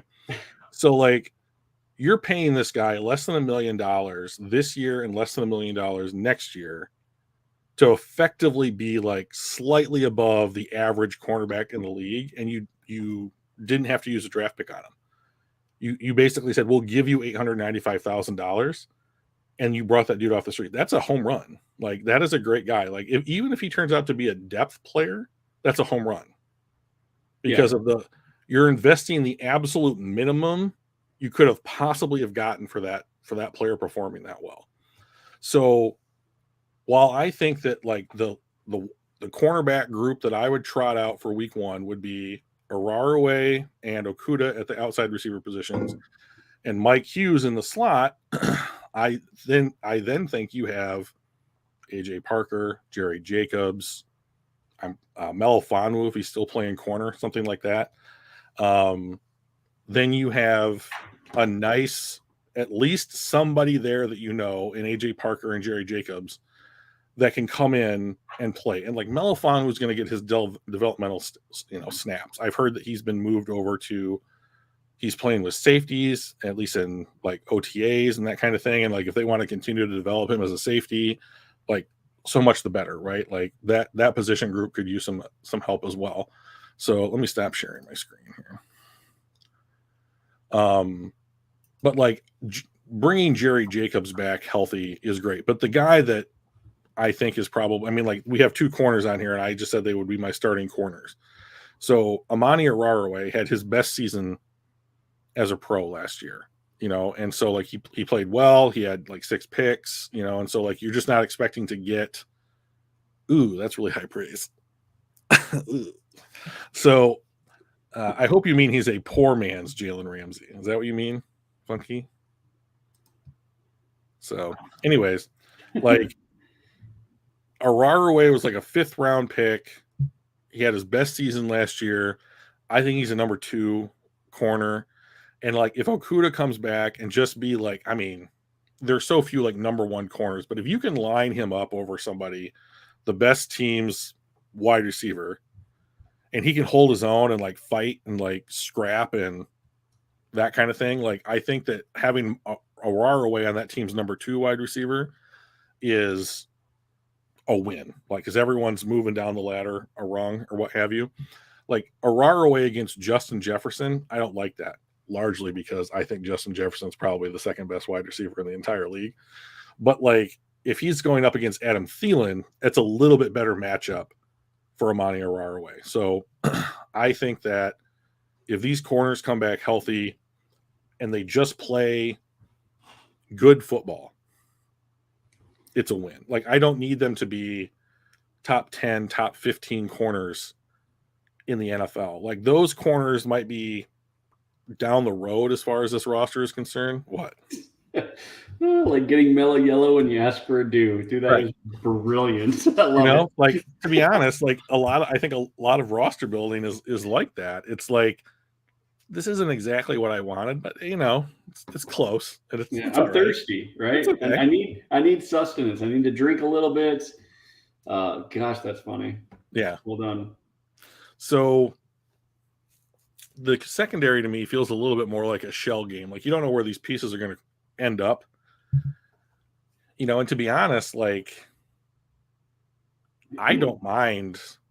They have Kirby Joseph. I would say that, like, we're going to see how Kirby Joseph develops.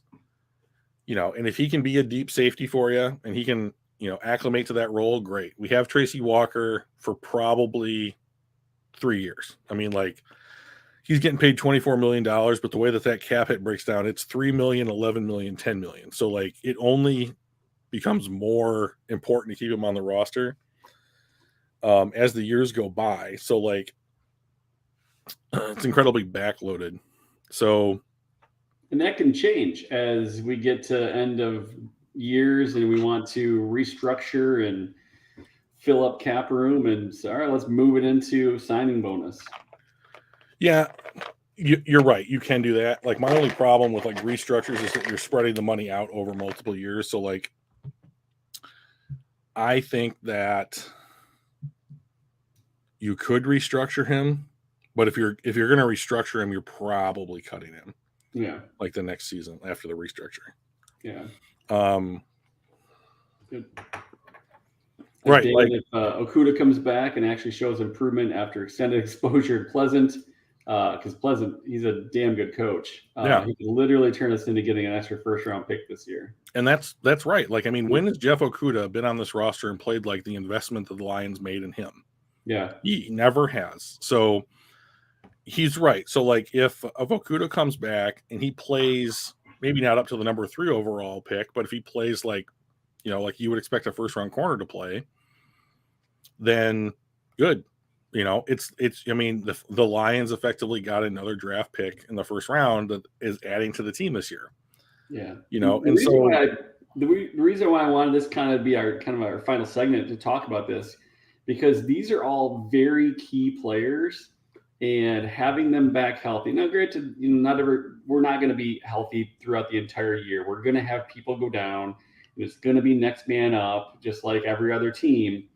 But we had a very high percentage of our cap on IR last year, and getting back a Jeff Okudah, if he plays even 80% of what a number 3 overall corner gets, like Dan said, it's going to feel like an extra first-round draft choice. Right.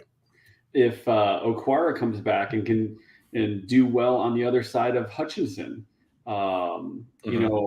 Jerry Jacobs, or like, we could have a dramatically different team with health. Like, our team was hurt. I mean, we were bad last year. We were young. Our wide receiver room was just not good at all. But we got an extra year for some of the young guys, and we could be a dramatically different team this next year, which is why I'm optimistic. One of the many reasons, because I'd rather be optimistic than pessimistic, just in general. But I think we could win 8, 9 games, maybe 10. I do too. Like, the saving grace in that idea is that you get to play the Bears twice. It's true. And I firmly believe that the Bears are in the driver's seat for the first overall pick in the draft. I think they're one of the worst rosters in the entire league. They're just atrocious. Houston as well. Houston's bad, but I like their roster better than I like Chicago's. So, yeah, I mean, health's always going to be an important factor. I mean, I think that it's a big determining factor in, who wins football games year to year. I mean, and like, my problem is some of these guys that we discussed that are coming back from injury, whether it's Swift always kind of, whether it's Hopkinson missing 5 games this year, 6 games 1 year, they basically playing 2/3 of the time, whether it's Okwara missing 3 or 4 games in a row or whatever it is, like, you can't have that. all the time. And if these guys indicate that that's just who they are, like that's just how their bodies are going to hold up, potential, upside draft, where you drafted them, that shouldn't matter. Like it matters what Paul Giroux, is that how I'm saying it? Cornerback position looking good for 2022. Yeah, right on. I hope so. I mean, we're kind of talking about that. Like, I hope that these guys come in and play, that the coaching staff gets the best out of them, right? Yeah. Like, if you were going to have a coaching staff and like with the philosophy, like that, the way the Detroit Lions built their coaching staff, it's for this exact reason, right? Like, you're going to take whomever is on your team and you're going to get the best version of whoever that player is. Yeah. If that is what they can do, then like your C+ players become B- players, and and your B+ players become A- players, or whatever. Like however you want to think about it, right? Like you're getting that little extra effort, you're getting that little extra of ability, the little extra work that goes into it week after week after week. And then if they stay healthy on top of it, now we're talking, this is going to be difficult for other teams to deal with. Yeah. So that is my hope for the Lions. Like, I don't want to put a number on any player, Jared Goff, Deandre Swift, TJ Hopkinson, that's going to be like, you have to do X in order for me to think like you did your job this year. To me, there's only one stat in the NFL that matters, and it's wins. And so like if the Detroit Lions go out and they get 7, 8, 9, 10 possibly wins, great. I'm happy for the fans. I don't think that this roster, if they go out and have a 9-win season this upcoming year, is indicative of what a 9-win team looks like across the NFL. And like we still have questions to answer. Like, is Jared Goff the quarterback of the future? You still need to understand, like, are we going to make improvements at linebacker? Are we going to make improvements at safety? What guys are going to turn over? Like, are we going to trade players, let people walk? Like, what does depth look like on this team 2 years from now as opposed to this upcoming season? Like, there's all these questions that I still think that the roster needs to shake itself out to figure out. And we're just really scratching the surface as to what this team can be. Now, I think that whether it's the Lions fan base or it's like NFL media or if it's just number crunchers, they all love what the Lions are doing. So there's absolutely reason to be hopeful. And like the schedule is going to really help because beating the shit out of the Bears is going to be a lot of fun. Because I don't see how the Lions can lose to the Bears. They're just atrocious. All right, final question before we let everybody get back to their days and evenings. Outside of Goff, because for the most part, it's a quarterback's world, and as a quarterback goes, the team goes. So outside of him, who's going to be the most impactful player this season? Throw it to the comment section. I'll throw it to you too, Drew. If it's not Jared Goff, yeah, outside you can't. He is my clear answer.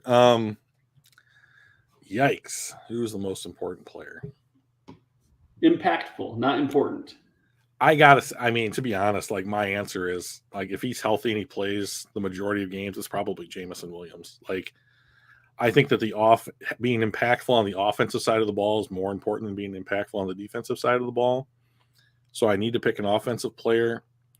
And outside of quarterback, I think the next most impactful position, on offense is wide receiver. And I think that Amon-Ra St. Brown is good. And if he can have 90 catch, 900 yard, 5 to 7 touchdown seasons for his rookie deal, he's going to get paid in the second deal. But like, if Jameson Williams comes in and changes the way that defenses have to play us, that might be incalculable. Yeah. So Hutchinson we got some good ideas in the chat here too. Dan was talking about Hutch because our defensive line needs all the help we can get. Absolutely, I totally agree with that. really struggled getting to the quarterback, and that Oh. is the most important thing your defense can do is to get to the quarterback. Second most is stopping the receiver from catching the ball, and we've just been terrible at that. Yes, both of them. Big Wes, welcome. DJ Chark or Hutch. Chark, I can see that. Chark could do similar things that Williams can do. Like, he's not as fast, but like he is the quintessential like take the top off of a defense kind of guy. And he's, for being that fast, he's huge. He's 6'4". Like, he to run 4.39 at 6'4", you are flying. You're absolutely flying down the field. Like, that dude can burn. A little Megatron like. I don't know. I don't know what he was what, 6'6" and 4'4" or something like that. So here's my crazy take about Calvin Johnson. He was too big. Yeah. He's too big. His body was too large. Right. Like, you see this in basketball all the time. Like, people like Sean Bradley, Yao Ming, people who are just like abnormal with their size, their bodies just can't hold up over the long term. Like, those are rentals, largely. So, and that's my wish for DJ Chark is that he does not experience that, because usually guys that run that fast, 6'5", yeah, guys that run that fast, that big, they have problems with their body, and mostly their lower body, and I don't want that for him, largely because he's a Detroit Lion. Right, Chark. I mean, I believe that. Yeah, that would have been true. I mean, like, to be honest, Matthew Stafford would have been like, "Oh, anyone that can help me, hooray!" He would have been just hanging out with that guy's family, and it would have been great. Yeah, totally agree. My pick is Hutch as well. I just think that we need. It is an offensive team. It's offensive world right now in the NFL, but you have to stop it. And being the 31st best defense is not going to win you games. I was commenting on a couple of different social media posts, mostly about Goff and the record and that kind of stuff, and just looking at because they commented about, well, I don't remember who it was. So if it's one of you guys, this is my thoughts. But they said that, well, Goff had like seven losses last year were within a touchdown. Sure. And I'm like, all right, well, cool. So I looked it up. Absolutely right. What also was right? There were 7 other games that were losses that were by 19, 22, 30 something points. I mean, we averaged, even though there were 5 games that were losses of 2 through 4 points, we still averaged a 13-point loss, almost 2 scores. We have to cut that down. The only way we can do that is get some pressure on the quarterback. So here's my thing. Like, I love Aiden Hutchinson. Like, he's the kind of player I just like enjoy watching it play football.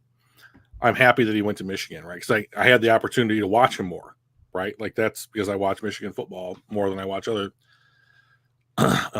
colleges. And so my issue with Hutchinson is that, like, I'm just terrified that he'll get hurt, or like he'll have like one less sack than everybody else wants him to have, or something like that. And then they'll be like, see, this guy wasn't worth the number 2 overall pick. And I'm like, all I care about, whether it's Jamison Williams or Kirby Joseph or Josh Paschal or Aiden Hutchinson, is that they go out there and contribute to an overall side of the football with 11 guys who are going to play better than what we had last year. Yep. Like, you're right. Like, you're not going to win many football games if you're the 31st overall defense, however we're figuring that out, right? And so I want a defense that's going to go out there and, stay healthy and like win some of these fights. I like what Todd Wash, our defensive line coach, said, where we're going to be looking to attack this year. Like, that's hopeful to me. Like, that's the kind of thing I want to see out of a defense, is to put pressure back on the offense. Like, last year, there were so many plays. There were so many plays where it's like, okay, well, we're going to drop 8 and rush with 3, and nothing happened. And the quarterback has 4, 5, 6, 7 seconds. And I don't care if you're Patrick Mahomes. I mean, like Andy Dalton with 7 seconds should be able to carve up any defense in the NFL. Even Carson Wentz. Yeah, even like maybe not Carson Wentz, but like I take your point.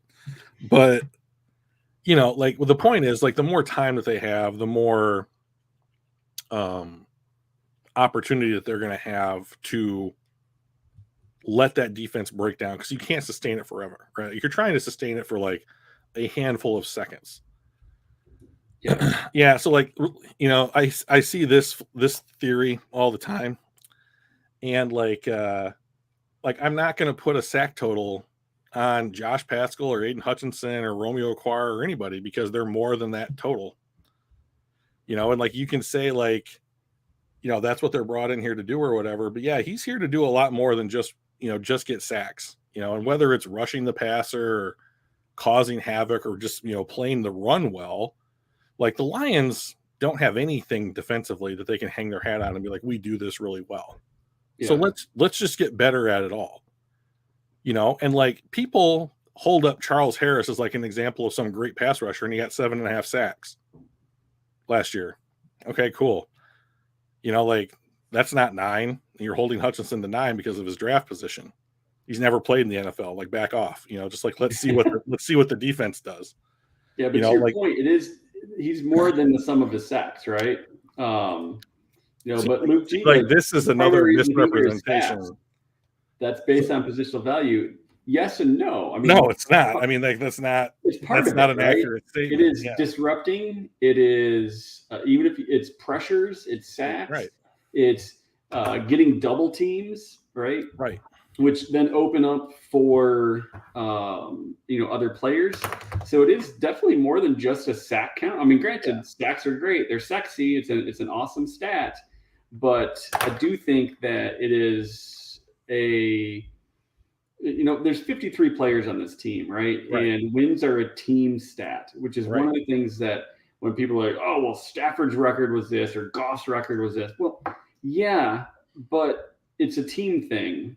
And it takes a team, so each player impacts every single play in a different way.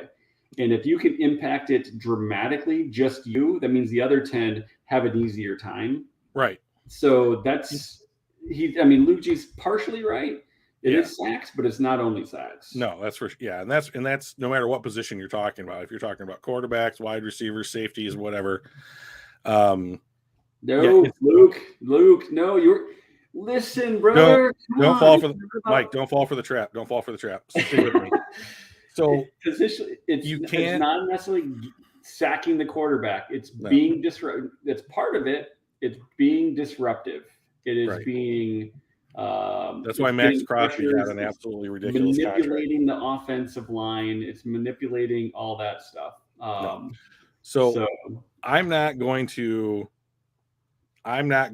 put an expectation on any player for any team that is like they need to hit X in order for me to think that they're doing their job, right? Like if Aiden Hutchinson goes out there and commands a double team and Romeo Okwara gets a bunch of sacks, great. The Detroit Lions are getting sacks. If Josh Pascal goes out there and gets 4 or 5 sacks from like a defensive tackle position, great. The Lions have a bunch more sacks. Right. And like it's, that team or that defensive line didn't do that the previous year. And like if they've structured that defensive line in a way to the fact where like that unit is going out there and doing it, cool. That's a win. There's a reason why Aaron Donald is the highest paid defensive player in the history of football, and he's not an edge rusher, but he is effectively an edge rusher from a defensive tackle position. Yeah. So like overall, the value of a defensive tackle is less than that of an edge rusher, but he accomplishes what an edge rusher does, an elite edge rusher from the defensive tackle position. So he's effectively 2 positions.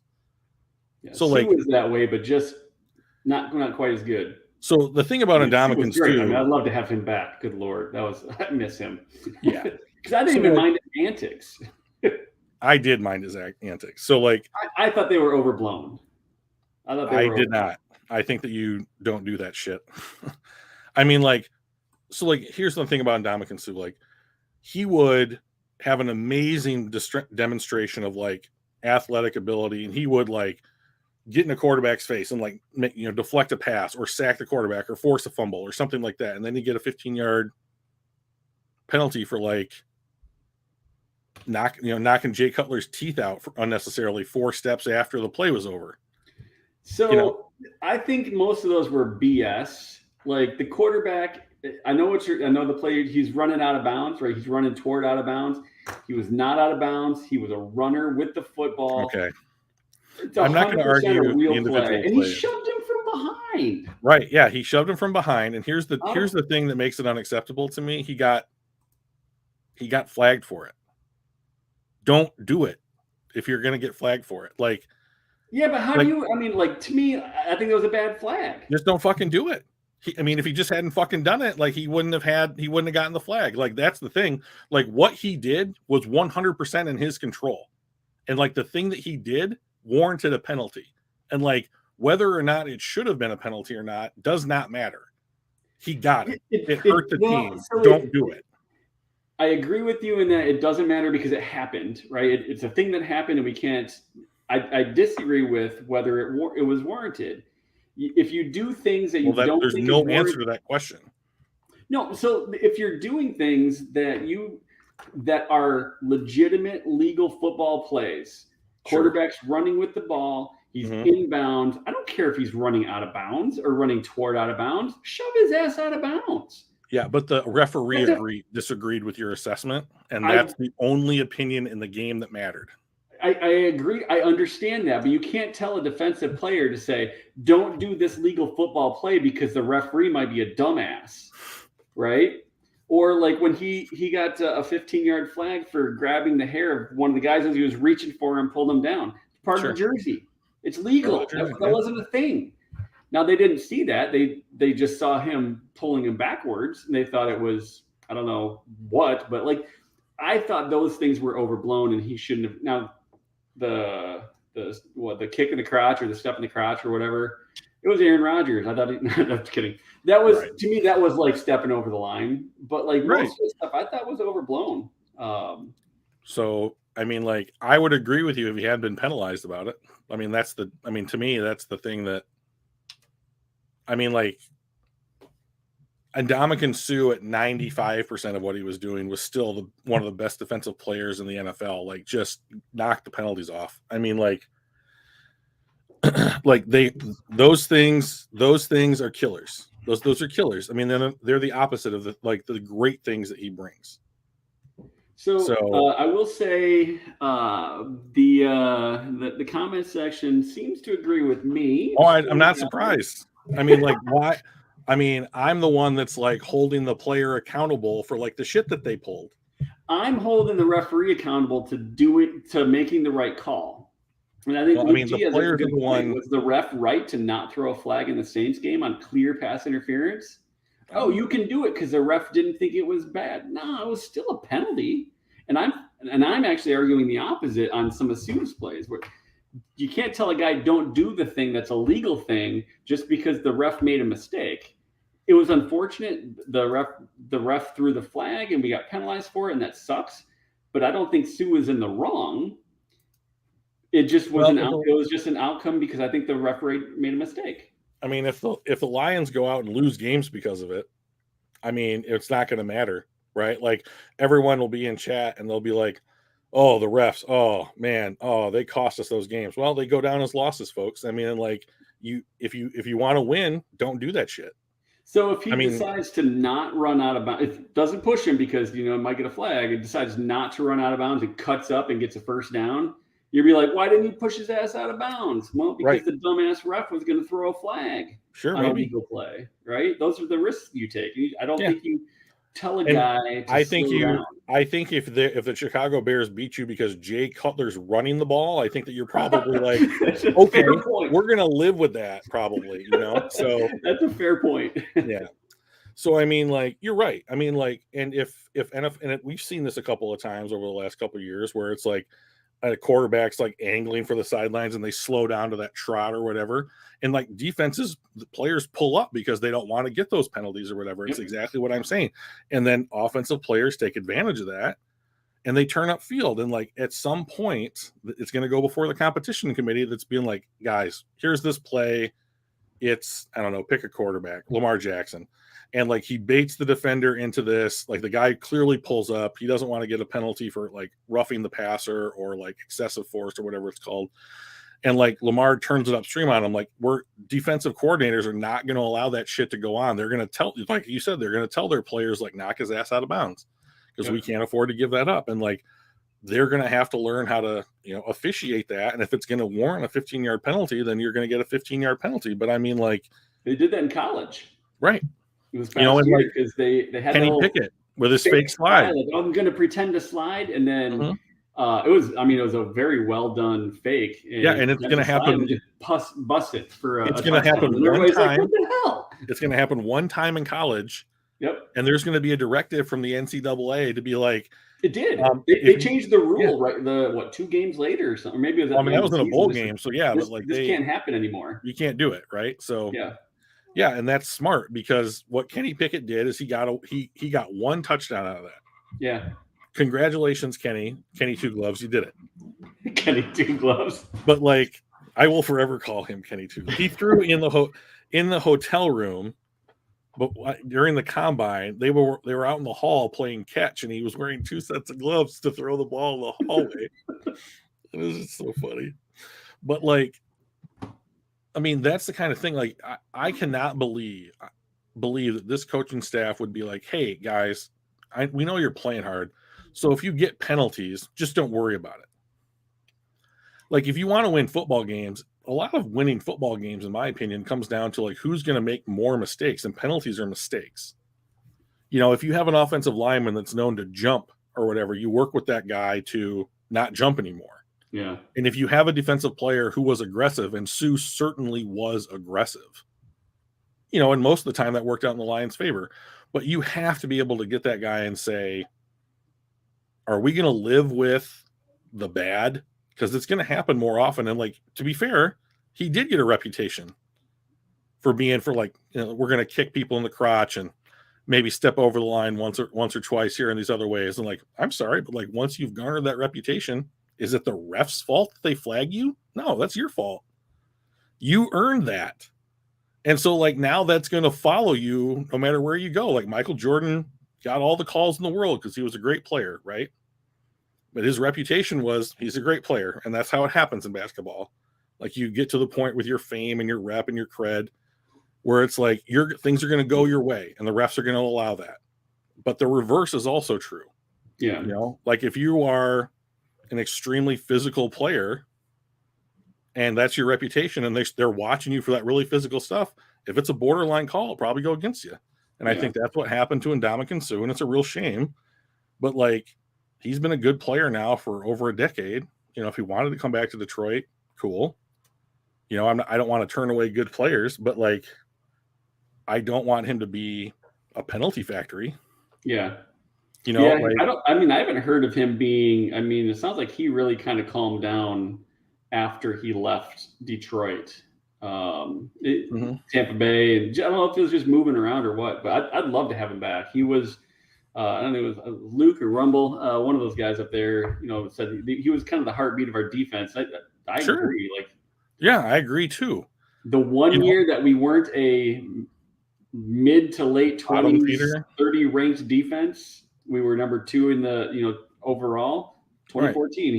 he was the guy. One year when people are like, "Oh, Stafford always had a great team," I'm like, "Our defense was terrible." Remember that one year? Like, right. I remember the other 11 too. Do you? Well, remember we talked about like the halo and the horn stuff. Like you tend to remember the good stuff better than it was, and you tend to remember the bad stuff worse than it was. Yeah, and it's not as much remembering it better or worse. It's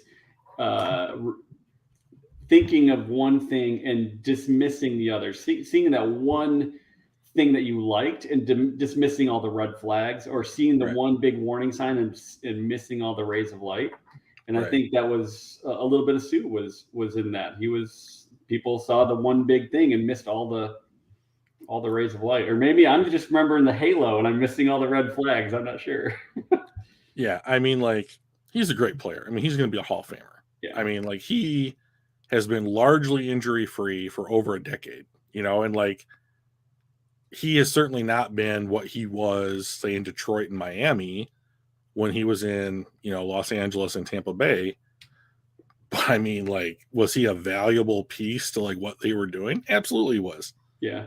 Like, and like, he may not be able to turn it on like when he was, 24 or 5 years old or what have you, but like, if you got 3 plays a game where he looked like that, then yeah, you missed 2 games his whole career, right? So like, I mean, that is the kind of longevity from a player, regardless of position, that is just like, you'll probably make the Hall of Fame largely based off of that, like, TJ Hopkinson has missed more games in 1 year than like Ndamukong Suh has missed in his career, so you just have more opportunities to like do great things and to accumulate worthwhile metrics, plays, that kind of thing. So, like, experience, so I mean, like, yeah, I mean, but like, I mean, I'm not gonna sit here and say like Ndamukong Suh never did anything stupid or wrong. No, he crossed the line a couple times. I think most of them were unwarranted. I think they were on the right side of the line, but close enough where shit happens, and Right. he gets over. They see him from a different perspective, and it looks like he's over the line, kind of deal. So Yeah. That's what happens when you toe the line. Sometimes you appear to be across when you're really not, and sometimes you are, and you always get caught either way. Right. So, Yeah, like the fans are always gonna be able to pick up on everything, right? Like there's nothing that's gonna be secret about what you did or didn't do, and it's just about how you interpret that information. So I mean, a lot of what I say on here, I don't hold as like gospel. I mean, like I do feel like you have to take like a bunch of different perspectives into consideration before you arrive at a final decision on basically everything. But like, of course, I have like a weighted average of what I care about, and that's why we're talking about best player available and positional value. And I want to talk about things like the loser's curse, and I want to talk about like positional accessibility, and I want to talk about like the way that the Detroit Lions should be utilizing the compensatory pick program, and I want to talk about like all these things that the Detroit Lions coulda, shoulda, woulda been doing that's going to add value to this franchise so that you can ultimately go and get the one stat that matters the most in the NFL, and that's wins. I'd like to, at some point in my lifetime, see the Detroit Lions win a playoff game, because the last time I was 9 and didn't really understand what was going on. So, like, yeah, I would like to see that once. So, I told my wife that if the Lions ever make it to a Super Bowl, I don't care if I have to sell my vehicle and walk to work. I mean, granted, I work from home, which is great, but I'm going to that game. Sure. It's going to happen. I believe you. I very much in the experience, mode than the things mode. I don't buy things, experiences. Been to Stanley Cup playoff games, finals games. Never when they won the cup. It's always pick a game 5, 6, or 7, or 4, 5, 6, or 7, because I want to make sure if I'm going to go to a game, it's an opportunity to close something out. Sure. But so I've never actually been to that, but I went to Yzerman's jersey retirement. Yeah, you're a big hockey guy. Game. Yeah, I'm a big hockey guy. I went to Lidstrom's jersey retirement game when eventually the Red Wings get their head out of their ass and retire Fedorov's number. I will be at that game as well. Yeah, why haven't they retired Sergei's number yet? They need to. Hashtag retire 91. Yeah. So I'm sure they will. I mean, he was amazing. I mean, I don't even watch professional hockey, and I know that. He was the best offensive player the Red Wings have had since Gordie Howe. No, I love Steve Yzerman. Over Datsuk? Yes, for sure. For real? Okay. Oh, yeah, for sure. It's not even close. Like, Datsuk was a great defensive and an offensive player, but, Fedorov won Selke trophies for best defensive player. So did Datsuk. He also won an MVP. And he scored 120 points this season. Datsuk, I don't think ever crossed 90. Datsuk was a magical player, and I called him an alien because there's nobody human should be able to do some of the things that he can do. But Fedorov was, for me, the best offensive player the Red Wings have ever had. And I say that even though Steve Yzerman, I named my son after Steve Yzerman, so not throwing shade at Steve, but I do think that Fedorov was just a better all around player than Yzerman was. But they're like this to me. But yeah. Anyway, retire 91. I'll be there, 100%. Gotcha. All right, man. I think that's a good place to call it. We're 2 hours. Successful episode 2, I think. So we'll figure out something next time. We're going to try and do these streams Tuesdays at 7 p.m. for the foreseeable future. We're going to attempt to be consistent with that. And we'll see how it goes. Thanks to everybody in the chat that stopped by. Thank you, Dan. Appreciate everybody. And we will see you guys on the next episode. See you, Mike. All right. See you guys. Appreciate it.